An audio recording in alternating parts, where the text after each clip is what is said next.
Hello, hello les amis, bonsoir à vous les joyeux en transition, ou peut-être pas en transition, mais joyeux peut-être tout simplement. On va parler d'ennui ce soir, donc une très très courte capsule vidéo pour parler d'ennui parce que quelqu'un avec qui je communique actuellement m'a partagé quelque chose d'intéressant. Elle me disait, en fait ce qui se passe dans ma vie aujourd'hui c'est que je m'ennuie. Je m'ennuie et pourtant mes journées sont vraiment remplies, peut-être même trop remplies et je suis fatiguée, je suis épuisée de ça, mais je m'ennuie. Et je lui disais, écoute, c'est intéressant parce que ça m'inspire une prochaine capsule vidéo pour parler de l'ennui et savoir comment sortir de l'ennui avec des exemples à la clé. Alors ben voilà, on a toujours Solange qui se connecte en direct et coucou aux habitués, qui d'autre voilà. Après c'est trop petit, je n'arrive pas à identifier, donc vous pouvez me faire un petit coucou dans les commentaires.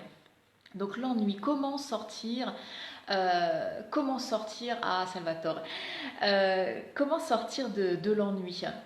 En général, quand l'ennui se manifeste, l'ikigai va encore nous parler, nous raconter évidemment. Quand l'ennui se manifeste, c'est que la notion de plaisir n'est plus là.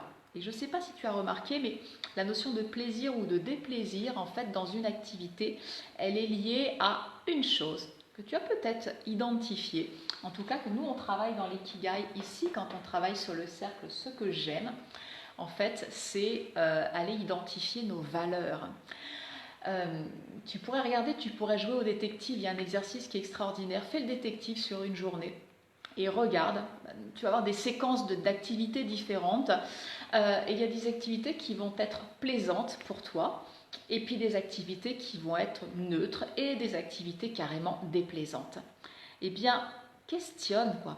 Pourquoi j'aime ou pourquoi je n'aime pas cette activité jusqu'à ce que tu arrives à quelque chose de fondamental et tu vas te rendre compte que les activités que tu aimes sont complètement en lien avec des valeurs qui te sont chères. Et les activités qui te déplaisent vont être en lien avec des valeurs qui sont loin, loin, loin sur ton échelle de valeurs ou qui ne te parlent pas du tout, quoi. Je vais te donner un exemple concret. Euh, je, Contrairement à ce que certains pensent, je n'aime pas particulièrement cuisiner. En tout cas, la cuisine du quotidien, ça m'ennuie. Ça m'ennuie parce que ça revient assez régulièrement et ça me prend du temps sur des choses qui font plus de sens pour moi. Tu vois, il y a la notion de sens aussi. Et donc du coup, forcément quand j'ai fait ce travail par rapport à l'ennui, je dis bon, en effet, cuisiner tout le temps, ça m'ennuie. Et comment j'ai fait en sorte finalement que ce temps qui revenait plusieurs fois par jour et tous les jours, comment j'ai fait finalement pour ne plus m'ennuyer dans ce temps-là? Eh bien, c'est un exercice que je t'invite à faire, c'est déjà identifier tes valeurs et te dire, bon, eh ben écoute, puisque cette activité-là ne te permet pas de nourrir les valeurs qui sont importantes pour toi, questionne-toi si tiens, parmi toutes mes 5 valeurs phares, on va dire, comment je pourrais vivre au moins une de mes 5 valeurs phares dans cette activité qui m'ennuie au quotidien.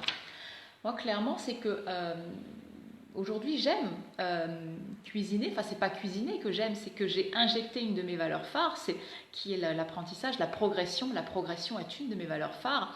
Et à chaque fois que je vais cuisiner aujourd'hui, ben, ça ne manque pas. Je vais avoir ou un livre audio, ou une vidéo, et puis toujours un petit papier qui est accroché au frigo. Là, j'ai un aimant, un crayon de papier qui traîne. Et en cuisinant, j'apprends et je note des choses. Alors c'est des choses que je vais pouvoir partager en live, c'est des choses que je vais pouvoir injecter dans mes temps de formation, c'est des choses qui vont nourrir, enrichir des articles. Et tu vois, je suis en train de faire une activité qui m'ennuyait et tout d'un coup en injectant une de mes valeurs, donc la progression, eh bien je vais lui donner du sens et du coup ça ne m'ennuie plus. Parce que je peux cuisiner en même temps que je vais continuer de progresser, je vais continuer d'apprendre. Donc je t'invite vraiment à faire cet exercice, hein.